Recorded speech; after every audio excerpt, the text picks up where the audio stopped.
Num dado momento da minha pesquisa, eu senti necessidade de criar algum método que me auxiliasse no meu estudo, na minha aplicação, nos testes que eu fazia com as ferramentas. Isso porque a minha pesquisa nunca foi 100% centralizada na IA, até porque a gente sabe que a IA é apenas um tipo de tecnologia. Então, muitas vezes a gente precisa embarcar essa tecnologia dentro de uma aplicação que não necessariamente trabalhe com IA, ou um método para conseguir organizar os sistemas de trabalho para que a gente consiga extrair valor. Porque a ferramenta em si, a IA em si, a tecnologia em si, ela é oca. Então não tem como a gente não considerar outros fatores quando a gente está trabalhando com a ideia de aplicar a tecnologia para extrair valor. Então eu construí esse método, um método simples, fácil de entender, e é com base nele que eu vou apresentar para vocês os fluxos de trabalho, as alternativas a fluxos de trabalho para que você consiga aí, gerar valor sistemático com base no uso da IA. O método produtividade jurídica, então, ele parte de uma definição de uma necessidade, de um problema, ou de vários problemas. Esses problemas são colocados lado a lado com as potenciais soluções. E essas potenciais soluções podem advir basicamente de 4 blocos, que é o MACOAPIA. MACOAPIA, vamos colocar assim, é o acrônimo. MA de métodos ágeis, CO de conceitos diferenciais, AP de aplicações, que seriam sistemas que não necessariamente utilizem IA, e IA, que são os sistemas que têm no seu core a IA. Métodos ágeis, a gente pode citar aí OKR, Scrum, Kanban, Lean. Conceitos diferenciais, jurimetria, pensamento computacional, legal ops, tipografia. Aplicações, podemos falar em Trello, Google Docs, Google Planilhas, Google Looker, Miro, que é justamente a ferramenta que vocês estão vendo aí na tela, que eu estou utilizando para fazer essa apresentação. Canva e IA, inteligência artificial com ChatGPT, Perplexity, Claude, aqui saiu Claude, mas desculpa, saiu errado, Gemini, Gama e diversas outras ferramentas. Como aqui a ideia não é aprofundar o método produtividade jurídica, eu vou só passar por cima, então, esses conceitos para que vocês entendam qual a lógica que eu utilizei para criar os fluxos. E por fim, depois de definidas os problemas, definidas as potenciais soluções, a gente cria frameworks, ou seja, a gente coloca tudo isso num fluxo visual para que a gente consiga, então, sistematizar todo esse produto composto por métodos, por conceitos, por aplicações e por inteligência artificial. Todos os fluxos a seguir são trabalhados com essa lógica. Como eu disse, a ideia aqui não é aprofundar o método produtividade jurídica, mas apenas fazer você entender como que eu cheguei até esses fluxos, qual é o método que eu utilizo para conseguir enxergar esses fluxos. Para um escritório pequeno ou mesmo um escritório médio, a gente pode pensar num fluxo simples de atendimento. Pensando aqui comigo, a gente, quando vai construir fluxos de trabalho para a aplicação de IA, sistematizando ele com base no método produtividade jurídica, a gente não está pensando aqui em montar um fluxo inteiro do escritório de uma vez só. É possível? É, mas eu sempre recomendo que você vá pegando pedaços dos seus fluxos, vá construindo eles de maneira isolada e ao final, com a evolução, com a maturidade na aplicação desses fluxos, você consegue integrar esses fluxos de modo a que em algum momento você vai ter todo o fluxo do seu escritório montado, construído, bem definido. Vitor, eu posso fazer o fluxo desde o zero, desde o início? Claro que pode, mas é muito mais difícil. Para mim, o melhor é sempre trabalhando com pequenos fluxos isolados, testando, verificando se dá certo cada solução e aos poucos ir integrando esses fluxos para ir evoluindo com controle, com sistematização. Também é importante trabalhar com fluxos isolados porque a gente consegue testar de forma mais controlada. Quando a gente tenta controlar um fluxo inteiro, quando a gente está implantando aí no fluxo, é muito difícil ter o controle do todo. Então, quando a gente vai implantando e vai ganhando maturidade nessa implantação, a gente vai integrando todos esses blocos de fluxos já testados, já validados, facilitando, então, a evolução e o controle. Aqui no fluxo nós temos basicamente um fluxo de atendimento em que um cliente liga. A ligação, o atendimento é feito por uma pessoa e essa pessoa já tem uma ficha de atendimento compartilhada no Google Docs. Google Docs, uma aplicação, está no nosso bloco de aplicação. Então a gente vai ter então o Google Docs com as informações anotadas.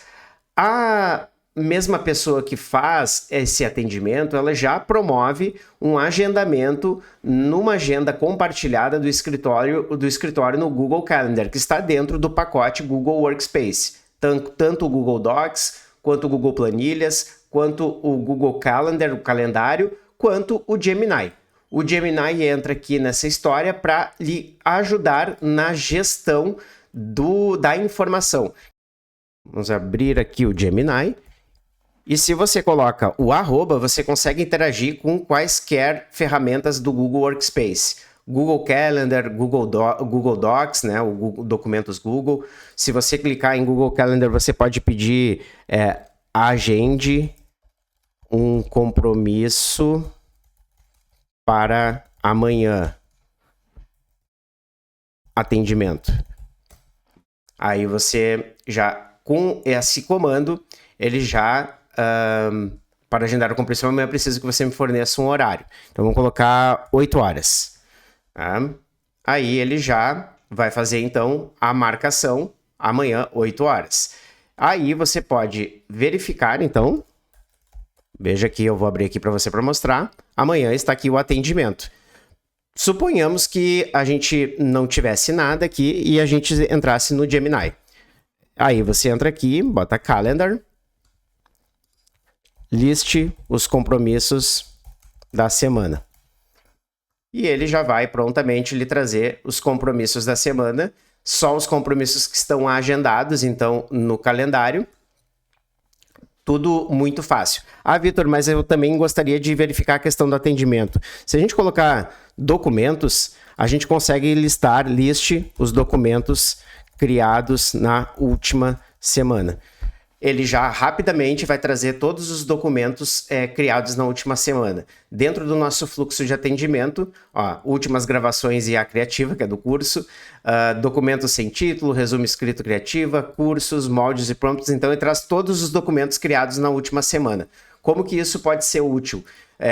Lembrando aqui no nosso fluxo de atendimento, então teve N atendimentos com N agendamentos. Então, a gente pode, com o Gemini, organizar, fazer o levantamento desses atendimentos, dos documentos que foram criados e fazer um resumo. Inclusive, a gente consegue fazer um resumo pelo Gemini de todos esses atendimentos e o que são para cada matéria, quem é que vai fazer o atendimento, enfim. Aqui a gente consegue sistematizar todo esse atendimento e fazer a gestão por meio do Gemini. Então, aqui a gente aplica nas camadas do método produtividade jurídica, que a gente está aplicando camada de método, né, que aqui existe um método de atendimento, a gente está aplicando as aplicações, que é o Google Workspace, na realidade mais especificamente o Google Docs e o Google Calendar, e a gente está aplicando a camada de IA com gestão com Gemini.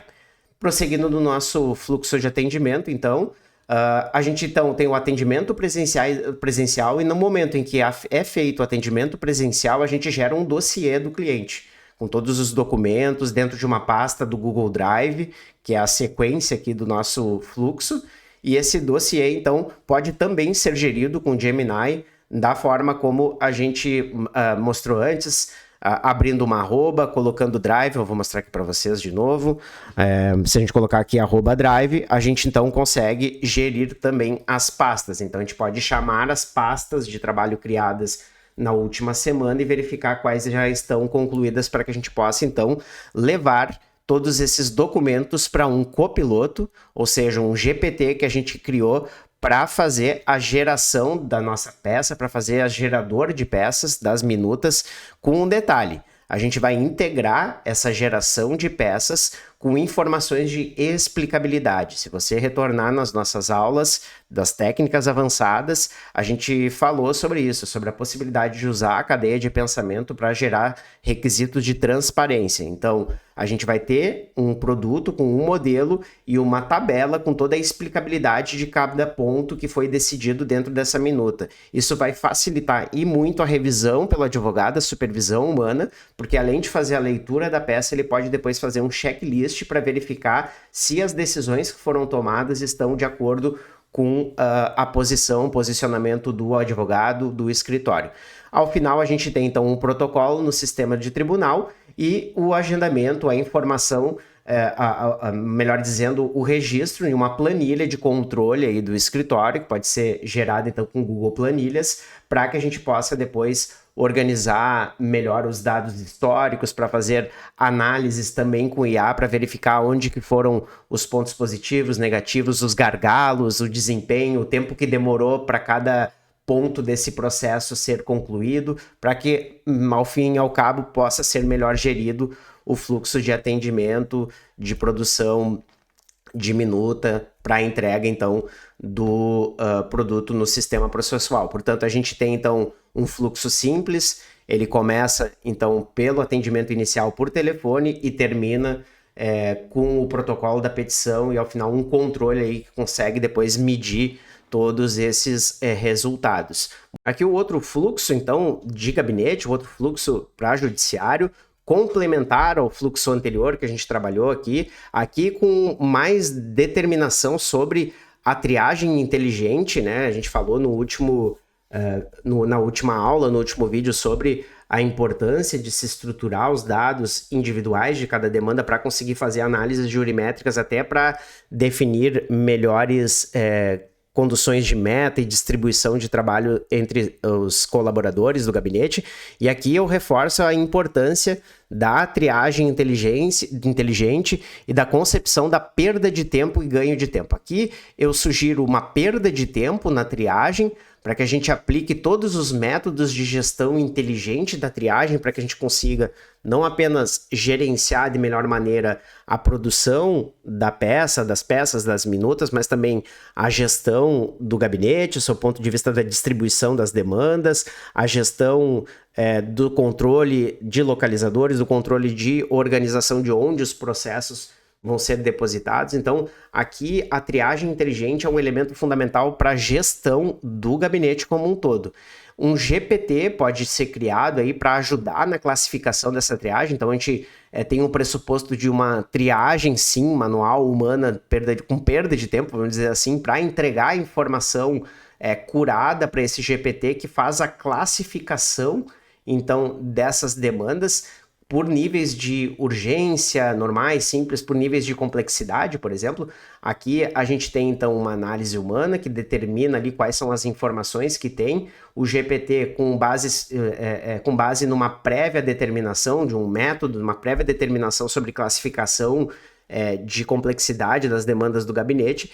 Ele mesmo faz essa classificação olhando para esses documentos que foram já triados anteriormente, ou olhando para as informações que já foram triadas anteriormente, para ele fazer essa classificação com velocidade, com acurácia, para que a partir do momento que a gente tem a separação do joio do trigo, do que é urgente ou do que é complexo, a gente poder jogar esses documentos eventualmente complexos, por exemplo, para uma análise do notebook LM, não qualquer documento, mas não qualquer processo, mas só situações complexas, para utilizar uma ferramenta que é melhor para análise de documentos complexos, ou diversas análises de diversos processos para agrupamento de demandas por semelhança, para otimizar a gestão desse acervo. Por exemplo, a gente tem diversas demandas, a gente pede então para que a IA faça uma análise para que agrupe quais são os casos equivalentes, para que a gente consiga então ter uma produção mais curada, porque a gente viu isso também durante o curso, a ideia de construção de GPTs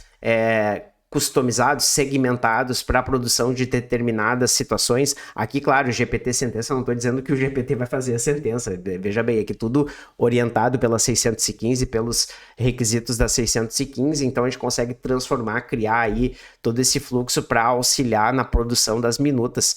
E isso tudo vai facilitar, ao final, a revisão, uma revisão que pode ser feita em multicamadas por complexidade. Aqui, mais uma vez, eu separo o joio do trigo e digo para você, 80%, 90% das demandas são demandas simples que podem ser analisadas, conferidas rapidamente por menos pessoas, não todo mundo, alguma pessoa específica para fazer essa análise, essa conferência para qualidade, né, antes de levar, por exemplo, para um magistrado ou mesmo pelo próprio magistrado. Então ele faz essa conferência da demanda que já foi classificada como simples de maneira mais rápida, mais segmentada por matérias.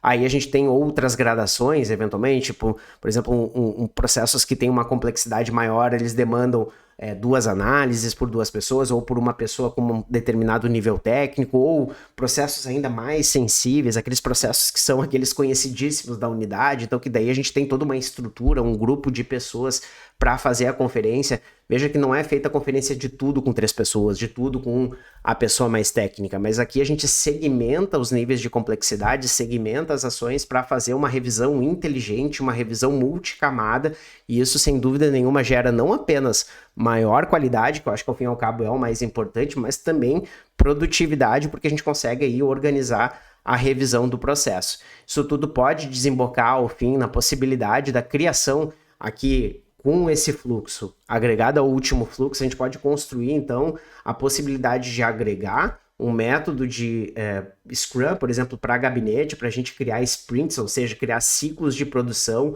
com as nossas metas inteligentes, com as nossas triagens inteligentes, com a nossa triagem das revisões, com os GPTs, criar todo um sistema de metas para que a gente consiga atingir aí as metas do CNJ. Então a gente consegue colocar aí, por exemplo, as metas do CNJ como aquilo que a gente quer alcançar dentro do escritório. Então a gente faz os ciclos para a gente ir controlando, a gente coloca um OKR, que é um outro método para a gente colocar como transparente para a equipe, para todo mundo ter uma sinergia em torno desse objetivo comum e trabalhar em fluxos, em ciclos com todos esses fluxos, com jurimetria, para ter, ao fim e ao cabo, uma eficiência aí maior dentro da gestão da equipe, dentro da gestão dos processos, e que tudo isso desemboque, ao fim e ao cabo, na melhor prestação jurisdicional e na melhor qualidade de vida de servidores e juízes.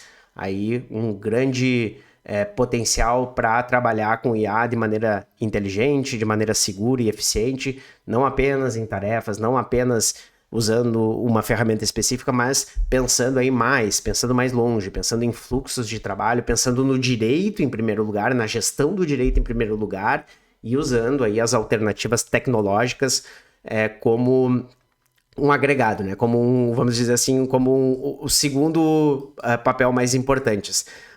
Lembrando que tudo isso foi criado aí com base no método produtividade jurídica, para organizar e sistematizar a complexidade e facilitar a aplicação dessas soluções para gerar efetivo valor no direito, efetivo valor no escritório, no gabinete ou em qualquer área que você trabalhe dentro do direito.